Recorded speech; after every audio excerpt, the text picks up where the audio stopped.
बहुत साल पहले एक छोटे से गांव के किनारे एक टूटी फूटी झोपड़ी में सीता नाम की एक गरीब मां अपने 3 बेटों रघु, मोहन और अर्जुन के साथ रहती थी। घर में खाने तक का सामान नहीं होता था और रोज भूख से उनकी हालत खराब रहती। एक दिन बेटों ने मां से कहा, मां, हम ऐसे जीकर कब तक रहेंगे? सुना है जंगल के उस पार एक पुरानी हवेली है जहां सोने चांदी का खजाना छुपा है। अगर हम वहां से कुछ ले आएं तो हमारी गरीबी खत्म हो जाएगी। मां ने रोते हुए समझाया, बेटो, उस हवेली में जाने वाला कभी लौटकर नहीं आता। वहां कोई खूनी आत्मा रहती है। लेकिन बेटों की भूख और लालच डर से बड़ी थी। रात होते ही तीनों भाई हवेली पहुंच गए। हवेली सुनसान थी।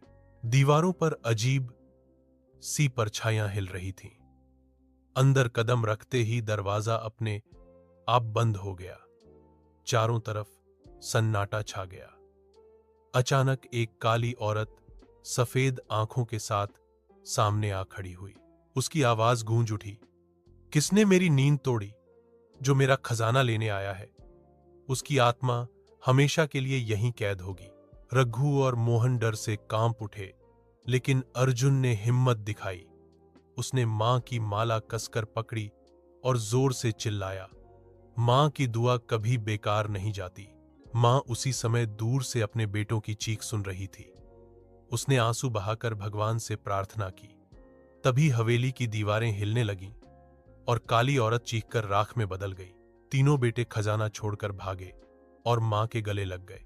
मां ने कहा, बेटा, दौलत से बड़ी चीज जिंदगी होती है, कभी लालच मत करना।